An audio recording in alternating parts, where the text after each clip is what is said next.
Nasdaq, S&P are taking a little breather, a little break towards the downside. What is going to happen to Bitcoin? Let's find out.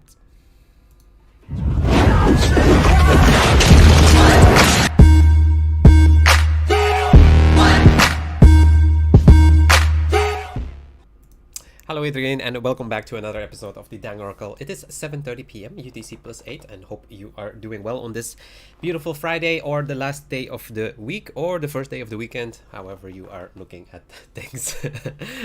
Let's say hi first to the hardcore crew. Hi Nikolai, hi Zentor, hi Monkol, hi Tina. Hope you are doing very well, and let's take a look at some COVID numbers before other people are slowly trickling in. Hi Michael, hope you're doing well as well. Hi Adam. So US has now over 4 million confirmed cases, Brazil has over 2.2 million cases, and India over 1.2 million cases. Hi Ahmed, hi Lex. And Russia over, well, near the 800,000 cases. I don't think we will see a lot of new things on the world charts. I think the top 6 is going to be still the same. We have over 15.5 million cases right now in total confirmed. The chart is still looking pretty bullish on Corona, if I may say so. The US, Brazil, India, all the charts are, definitely not slowing down or anything like that. So not good. Definitely not good. Anyways, wanted to go over a couple of things. Maybe where should we start off with? Well, maybe let's just follow up on what we were saying yesterday, right? So to follow up yesterday, what we were saying, most likely I was waiting for that pullback towards the green box, as you can see, which has happened here, and then most likely a push towards near the 9.7k, which is what we happened here. So that basically gives a little bit credibility to some technical analysis, I guess. For people who don't believe in technical analysis, well, I think that that proves them a little bit wrong, if I might say so. And why is this level here so important? Well, actually, if you would have seen the previous high here on the daily chart, as you can see here. This was our previous high here, and if we actually would be just putting a horizontal ray from this point here, poof, ta-da, the horizontal ray, and you can see that it exactly touches that resistance line. So that was the perfect area to be taking off some profits, which is what I have done. Closed most of my position already because, well, as you know, I don't want to be stuck into some long positions over the weekends, and just my thing. If I see that there is profit to be taken and it is a nice resistance area, I will just take that profit. So I took, of course, I took the long on Bitcoin. I managed to get that nice position there at around 9,465 or something like that. Pretty good entry there, and took most of my profits here. Still have a little bit over right now at this moment in time. We'll wait it out and see what happens later during the opening of the traditional markets, and until like 11 or midnight or something like that. Usually that's when the movement, the actual price movements go. And then basically I will just close it down and take my profits wherever it may be. If I just hope that it will be around 9.6 or something like that, that'll be good. I'm actually in two long positions as well on Ethereum. I managed to get a long position on Ethereum as well. Not the greatest position. I just got. I'm of course. Maybe let's take a look quickly on the Ethereum chart. That'll be better. On Ethereum, let's take a look on Ethereum. So Ethereum did retrace, but it did not retrace very low, as you can see here.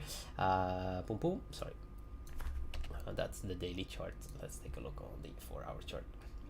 So it only retraced here to 260, right? So I was setting up long positions at around 255 and 200, between 255 and 252. So I didn't manage to get any long positions from there, but later today it went down here, as you can see, towards 268 ish or something like that. I managed to get a long position in at around 269, which is a beautiful number, right? 269. Anyways, and as you can see right now, yeah, still holding to my position, but I will do the same thing around 11 o'clock midnight or whatever during during the night. I'll just take my profits and close my long position on Ethereum as well. Hopefully, I'm hoping that it will get here back towards the 280, but I guess that's a little bit of wishful thinking rather than anything else. But anyways, profit is profit. I'm not going to be complaining about profit.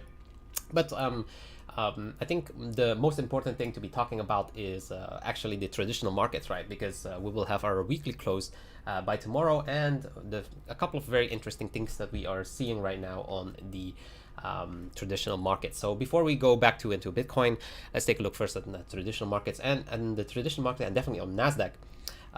Definitely a serious pullback, as you can see here. So what happened last night, we did manage to get a nice push towards the upside, and then did not break, got rejected on that resistance and went all the way down. Right now we are actually below the EMA 21 on the daily, which is obviously not good, but we still have not a closure of the daily just yet, right? This candle is not a closure yet. So what I do expect is when the New York Stock Exchange opens, we most likely will be going back up. And for me, that's the most important thing. Do we close above of the EMA 21 or not by tomorrow? And of course, the weekly that will tell us, give us basically the momentum that will showing us where things are most likely going to be headed over the next week for Nasdaq. But I do believe that we will have more sideways ranging rather than impending crashes or anything like that. So I would not be too bearish, although this, of course, this is a serious pullback towards the downside, right? So let's see if we can hold and manage above a rally during the night later on, during the opening of the market for the last day, rally back up above the EMA 21. I do expect us to get back up above the EMA 21, though.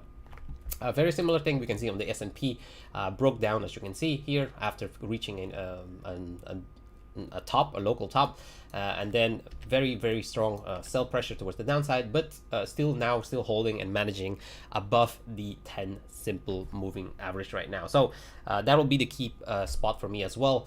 Do we keep on holding above the 10 simple moving average and reverse from there, and maybe finally be able to close that gap that I've been talking about, so around the 332-ish area. If we do close that gap I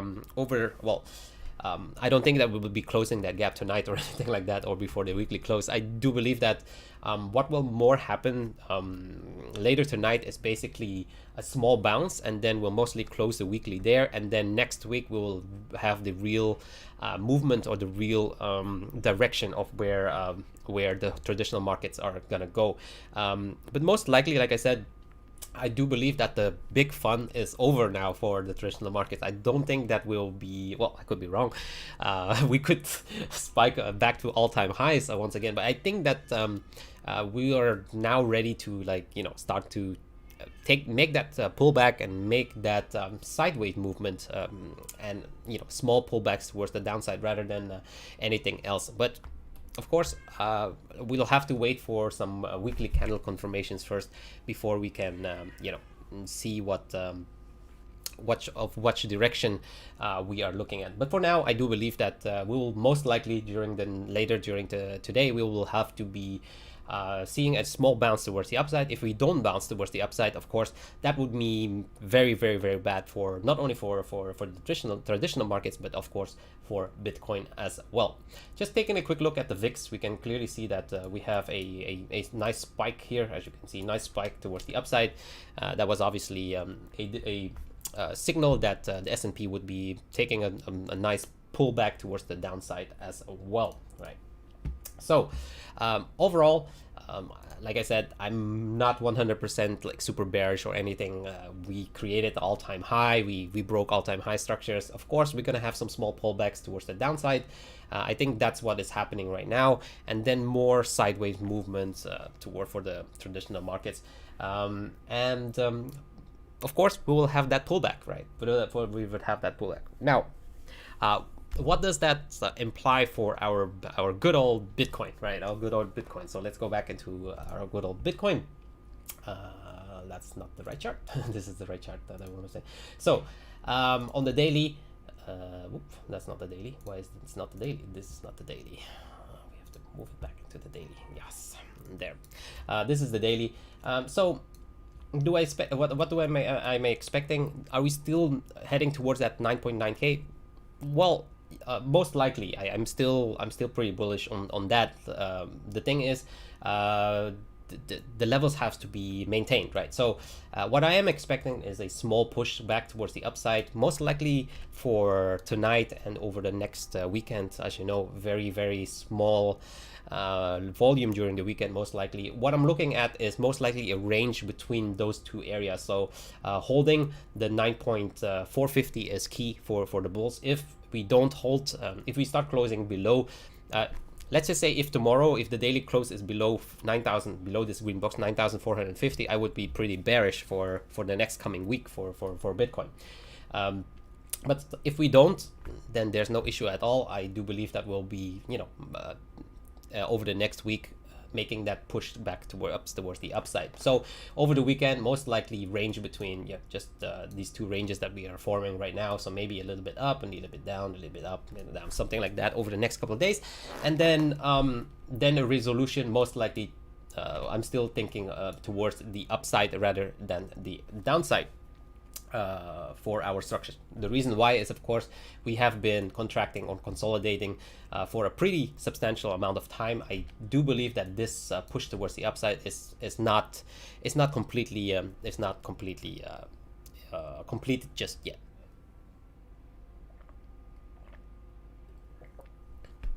Yes, Nikolai, of course it can, because what I'm thinking is that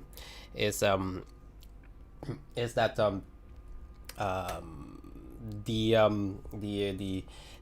Nasdaq chart, the Nasdaq is going to be pretty much ranging. That's what I'm thinking.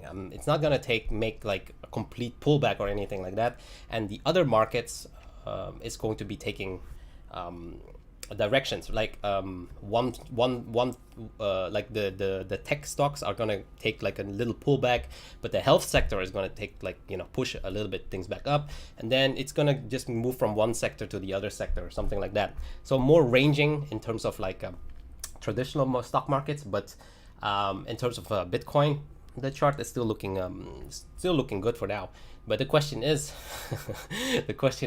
if we do reach towards this area, let's say that we do believe we reach to that area, is then we'll figure it out. Then we'll see what will happen. Then do we take that pullback?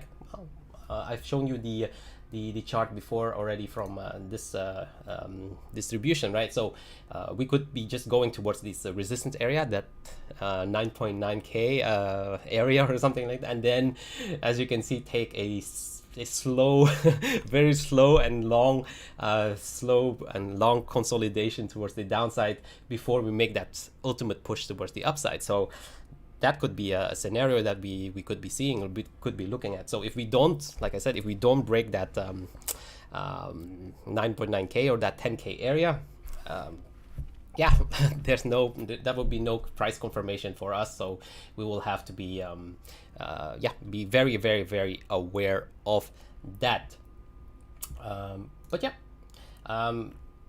As long as I don't see this green box towards the downside, so that's the reason why I've explained to you guys that taking a trade in this position is, for me, is quite low risk, because once again the risks are very, very well defined, right? If we just close below that green box, then you exit the long, and that's basically it.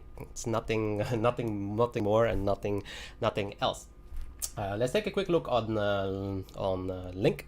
Yes, Rip, I did get my position get filled on BTC. On BTC, not on ETH. ETH never pulled back enough for me to be filling.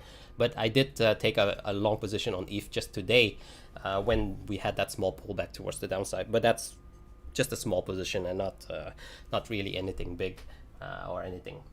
Let's take a look on Link.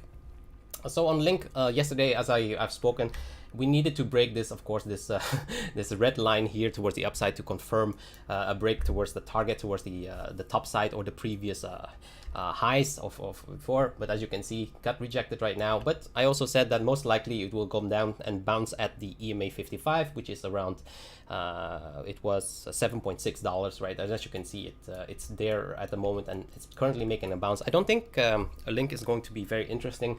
Like I said, most likely going to be consolidating here at the top of the resistance, and then if Bitcoin and Ethereum and everything else is going to be showing the direction towards the upside, then it will most likely be breaking back and going back towards the $8.5, $8.6 dollars as well. So everything will be depending on what Bitcoin and Ethereum, who has been leading the market, will be doing.